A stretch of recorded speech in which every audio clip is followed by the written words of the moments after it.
Hey, what's going on everybody? Today we're going to highlight one of our really cool trade-in units. We're here in our wash bay / film room. We're going to highlight some of the chassis features, exterior features, and the interior build out on this van. So let's start with the chassis features on this van. This van is a 2022 Highroof Ford model. It has all-wheel drive and the EcoBoost engine. So some of the features you see here on the front of this van are the backwoods front bumper, and it has the bull bar with the light bar. It is also equipped with a winch and then a couple hookup points for recovery on the front. And then on the top of the roof here, we have the roof rack with the 52-inch front light bar. So just a couple more things to highlight here on the roof rack are the passenger side light bar and the Thule Hideaway crank awning. And you utilize this pole, it's an extendable pole, so you can extend it out to where it's comfortable for you. You just put the pole up in the slot and then you crank the awning out. And then it has extendable poles that drop down.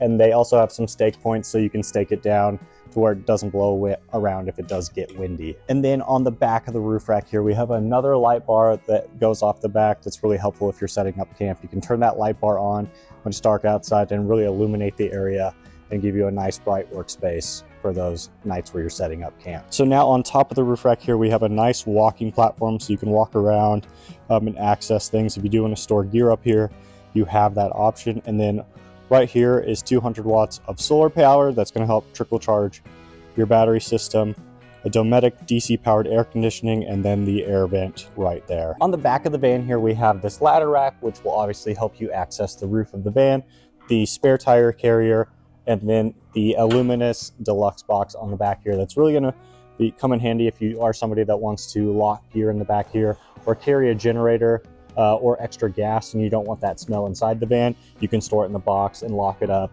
safely, and you can just keep the key inside the van nice and secure. This van has this tan Line X finish on it, so it's not going to scratch very easily. It's really going to be able to take a beating for any adventure that you take this van through. One last thing to highlight on the exterior of the van are the all-terrain tires, and then this van also has a Q-lift upgrade on it. It has Bilsteins on the front and the back, and the main advantage to that is just increased ride comfort and a little bit of lift on the body of the van, so you do have a little bit more clearance. If you are somebody that tends to do some overlanding or anything like that, that's going to give you better ability to partake in those activities. So as we first step inside the van here, you can see that I have the ability to stand straight up inside this van. I'm right around 6 feet tall, but I have about 3 to 4 inches above my head here. It's roughly 6'3" to 6'4" on the inside of this van, so if you're under that height, you're going to be able to stand comfortably in the van, which really comes in handy just so you don't have to hunch over. If you're changing clothes, it's a lot more comfortable. So that's definitely something to consider when weighing options between our vans here. This van is also a passenger van. So you can see here we have the 2-seat bench. This van will seat up to 8 the way it's currently configured. So you can have a 2-seat here, a jump seat right inside the door, a 3-seat bench up there, and then this specific row of seats right here, this 2-seat bench, will also fit up in the front here where we have a kitchen pot set up. So you can really rearrange things and fine tune them to what works best for you and what you want your van to be set up like. Right here we have a very simple kitchen module setup. So you have the sink top, and then also you have a slide out base right here. This is a good place to hold a Dometic fridge. The smallest version will fit inside here, as well as if you do opt for the portable water system, that will also fit in the base here. That will hook up to a jerry can. That portable water system has the hot water heater also built into it. It'll fit in the base right here, and then you just hook it up to a jerry can for the water source, and then another jerry can for the gray water, and that all runs through here and makes this whole unit basically self-contained. And then on the side of this module setup here, there is the tabletop setup, so it extends your workspace. If you don't think you'll utilize it for a kitchen space, you can also drop it down the rails. It just has a couple bolts here that can be loosened, and you can actually slide it down. So rather than use it as additional counter space, you can drop it down for an eating area or a workspace. So this van is also equipped with a few climate control options. So right here, we have the Max Fan Air Vent, which is great for more mild days, kind of like we're getting right now in Missouri, those 60 to 70 degree days where you just want to get some air moving so it doesn't get muggy inside the van. Or for those hotter days, this is the DC powered air conditioning, which will run off of the power system. And it's all run right here. All the controls are right on the box right there. So one of the options that you'll see in almost every single one of our builds is this swivel passenger seat. It's just great for opening up the living space here in the van. You can sit face to face with that 2-seat bench that I showed you earlier.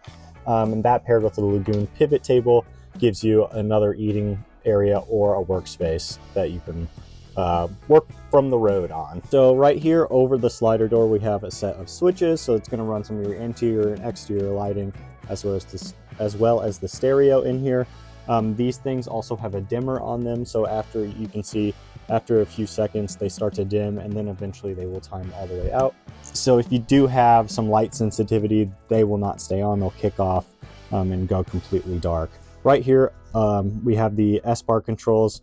So you can, you just hit the power button to power it up, and you change the temperature that way. One thing of note about the S-bar is if you're below 1/4 of a tank, it will not kick on because it does run off of the fuel system. That's just a protection for you to make sure that you do not run out of fuel. So if you want to be able to run that, you'll want to kind of reset the system, top your gas tank off, and then that will run.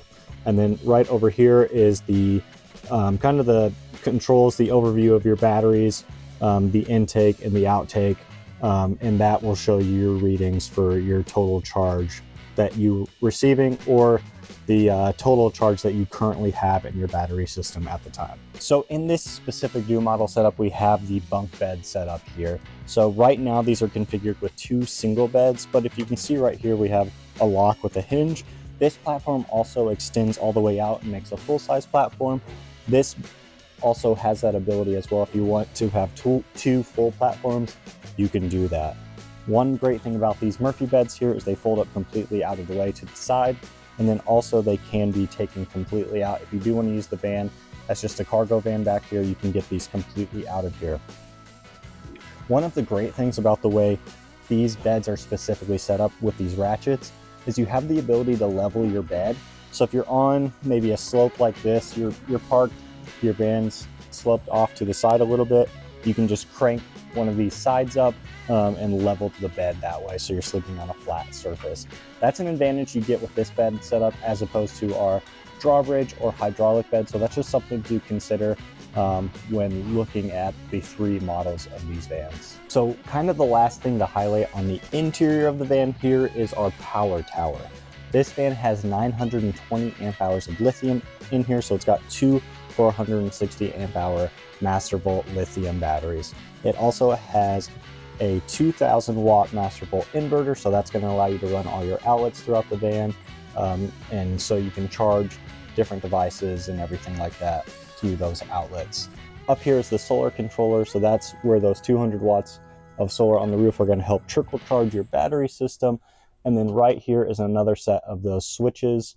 So you have those in 3 locations throughout the van, right here over the slider door and then over the driver and passenger seat. The van also has a sound upgrade on it, so it's got upgraded speakers on the rear here, and then it also has a JL Audio 10-inch subwoofer on here. So if you're somebody that is an audiophile, you really like to blast your tunes, this could be a great option for you. And this van is available. This van could be yours. There's a link in the description below to the contact form. So if you're interested, you have any questions about this van specifically, our gurus can answer those questions for you. There's also a link to the description of this van down in the description below, so you can get a full breakdown of all the components, look at some more pictures of this van, and learn more information about it. But thank you for watching. If you are interested, again, please don't hesitate to reach out.